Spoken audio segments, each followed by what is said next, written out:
नमस्कार दोस्तों, लीगल गुरुकुल में आप सभी का बहुत बहुत स्वागत है। आशा करता हूं कि आप स्वस्थ होंगे। दोस्तों, आज के इस वीडियो में हम जानेंगे कि जब भी केस मीडिएशन और काउंसिलिएशन में जाता है, यानी कि मध्यस्थता और समझौते में, तो ऐसे में दोनों पार्टीज मीडिएटर के सामने अपीयर होती हैं और अपने अपने इश्यूज बताती हैं, और यदि कोई चांस है कॉम्प्रोमाइज़ का तो वो भी आपस में डिस्कस होता है in the presence of the mediator. Mediator कोशिश करता है कि दोनों के इश्यूज सुन के, दोनों को आपस में बिठा के या अलग अलग बैठ के उनसे बात करे, और फिर अगर कोई कॉम्प्रोमाइज़ हो सकता है, कोई सेटलमेंट हो सकती है, तो उस पर वो रीच आउट करें। अगर ऐसा नहीं होता है तो केस वापस कोर्ट में चला जाता है। अब बात आती है कि जो भी कमेंट्स या जो भी प्रोसीडिंग्स मीडिएशन में होती हैं, क्योंकि पार्टीज़ उस टाइम पे ऐसे ऐसे कमेंट्स, ऐसी ऐसी स्टेटमेंट्स बताती हैं जो कि शायद वो कोर्ट में नहीं बताते हैं, और कई बार ऐसे कमिटमेंट्स भी करने को तैयार हो जाते हैं लोग मीडिएशन में, लेकिन वो बाद में फ्रूटफुल नहीं होते हैं। तो क्या ऐसे में जो भी कमेंट्स ड्यूरिंग द मीडिएशन आपस में शेयर किए गए हैं, क्या कोर्ट उनको ऑन रिकॉर्ड ले सकती है? क्या कोर्ट किसी ऑर्डर में उन कमेंट्स को जो कि मीडिएशन में शेयर किए गए हैं, क्या उनको कहीं भी ऑन रिकॉर्ड ले करके किसी ऑर्डर में पास कर सकते हैं? आज के इस वीडियो में यही जानेंगे कि क्या during the proceedings of mediation यदि कोई भी कमेंट कोई भी पार्टी पास करती है, कोई भी कमिटमेंट देती है, कोई भी प्रॉमिस करती है जो कि बाद में फुलफिल नहीं होता है या फ्रूटफुल नहीं होती मीडिएशन, तो ऐसे में क्या कोर्ट ऑन रिकॉर्ड इन चीज़ों को यूज़ कर सकती है या नहीं कर सकती है? आज के इस वीडियो में हम यही जानेंगे। वीडियो को अंत तक ज़रूर देखिएगा क्योंकि बहुत ही इंपॉर्टेंट टॉपिक है ये। और दोस्तों, यदि आपने अभी तक चैनल को सब्सक्राइब नहीं किया है तो चैनल को सब्सक्राइब कर लीजिए, साथ ही नोटिफिकेशन बेल आइकन भी दबा दीजिए ताकि आपको लेटेस्ट वीडियोज़ की अपडेट मिलती रहे।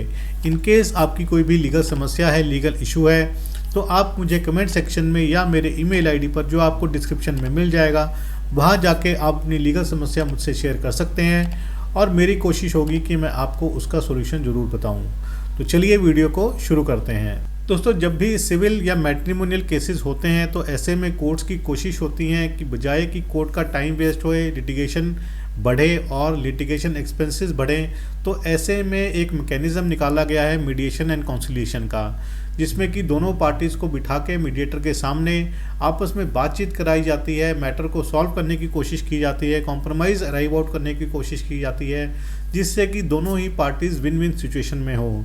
क्योंकि जो भी मीडिएशन होगी वो दोनों पार्टीज़ की कंसेंट से होगी, दोनों पार्टीज़ की टर्म्स एंड कंडीशन के हिसाब से होगी।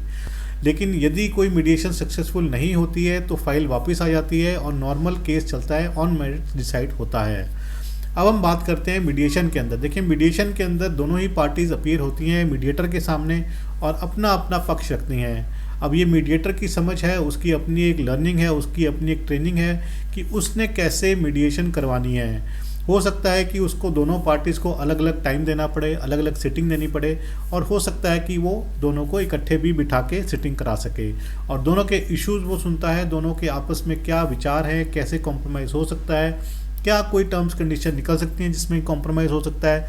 ऐसे में मीडिएशन में दोनों ही पार्टीज़ अपनी टर्म्स कंडीशन जब रखती हैं तो बहुत सारी चीज़ें निकल के आती हैं कि उसने ऐसा किया, ये इन्होंने ऐसे किया, इन्होंने ये कहा, इन्होंने ये कहा, और मैंने ऐसा किया या मैं ऐसा कर सकता हूँ।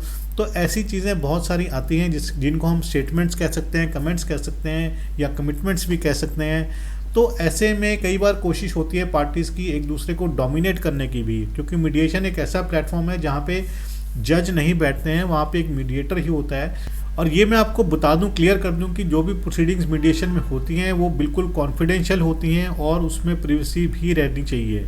ये मीडिएटर की रिस्पॉन्सिबिलिटी है कि सभी चीज़ें ट्रांसपेरेंट मैनर में हो, किसी को ऐसा ना लगे कि किसी के लिए पक्षपात हो रहा है, और जो भी चीज़ें हैं वो कॉन्फिडेंशियल रहनी चाहिए तीनों के बीच में, यानी कि दो पार्टीज़ और एक मीडिएटर के बीच में, और किसी भी तरह से कॉन्सिलिएशन की प्रोसीडिंग्स को हैम्पर नहीं होने देना चाहिए। ऐसे में पार्टीज़ जब कॉम्प्रोमाइज़ के लिए सोचती हैं तो कई बार कुछ स्टेटमेंट्स दे देती हैं, कुछ कमिटमेंट्स दे देती हैं, जो कि बाद में उनको लगता है ड्यूरिंग द मीडिएशन ही कि उन्होंने ठीक नहीं दिए और वो अब मीडिएशन नहीं करना चाहते हैं, या कुछ और उनका माइंड बदल जाता है, या वो कोई ऐसी स्टेटमेंट बोल देते हैं जो दूसरी पार्टी को ठीक नहीं लगती हैं। तो यदि सक्सेसफुल हो जाता है तो उसको हम छोड़ ही देते हैं, वो तो बिल्कुल ठीक हो गया केस। जहाँ पे अनसक्सेसफुल हो जाती हैं या जहाँ पे अभी भी मीडिएशन चल रही है, ऐसे में क्योंकि डेट्स भी आ जाती हैं कोर्ट के बीच में, तो पार्टीज़ को डेट्स पे भी जाना पड़ता है, साथ साथ मीडिएशन की भी डेट्स पे जाना पड़ता है। तो ऐसे में कई बारी जो मीडिएशन में प्रोसीडिंग्स चल रही हैं या मीडिएशन में जो बातें हो रही हैं, कमेंट्स पास किए जा रहे हैं एक दूसरे के लिए, एक दूसरे के इश्यूज़ को उठाया जा रहा है और टर्म्स कंडीशंस को उठाया जा रहा है, टर्म्स कंडीशन चेंज की जा रही हैं, करवाई जा रही हैं। तो ऐसी चीज़ें कई बारी पार्टीज़ कोर्ट के सामने भी रख देती हैं, लेकिन कोर्ट किसी भी लेवल पर उन कमेंट्स को, उन स्टेटमेंट्स को जो कि ड्यूरिंग द मीडिएशन बोले गए हैं किसी भी पार्टी के द्वारा, उनको नहीं यूज़ कर सकती है किसी भी ऑन रिकॉर्ड चीज़ में। यानी कि कोर्ट सुन सकती है सब चीज़ें, आप बोल सकते हैं, हालांकि तब भी कॉन्फिडेंशियलिटी का मैटर रहता है, दूसरी पार्टी ऑब्जेक्शन ले सकती है, लेना भी चाहिए कि ये कॉन्फिडेंशियल मैटर है, जो भी मीडिएशन में चल रहा है वो कॉन्फिडेंशियल है। और क्योंकि अभी मीडिएशन ख़त्म नहीं हुई है या मीडिएशन सक्सेसफुल नहीं हुई है, इसका मतलब ये नहीं है कि आप सारी चीज़ें अपनी मीडिएशन वाली आप सबको बताते रहें। तो ऐसे में कॉन्फिडेंशियलिटी मेंटेन करनी है और कोर्ट ने किसी भी पॉइंट पर जो भी बातें हुई हैं मीडिएशन में उनको किसी भी रिकॉर्ड का पार्ट नहीं बनाना है। किसी भी रिकॉर्ड में, किसी भी ऑर्डर में, किसी भी जजमेंट में कहीं भी उनको वो मेंशन नहीं कर सकती हैं ऑन रिकॉर्ड। तो ये जजमेंट मैं आपके साथ शेयर करना चाहूँगा। जजमेंट का नाम है अर्जव वर्सेस उत्सव। तो ये चीज़ आप ध्यान रखिए, ऑनरेबल सुप्रीम कोर्ट की जजमेंट है, आप दिखा सकते हैं ये। तो ये था वीडियो। आशा करता हूँ कि आपको वीडियोस पसंद आ रहे होंगे। इनकेस आपकी कोई भी लीगल समस्या है, लीगल क्वेरी है, तो आप मुझसे शेयर कर सकते हैं। अगली बारी मिलेंगे एक नए वीडियो में एक नए टॉपिक के साथ। तब तक के लिए धन्यवाद। जय हिंद।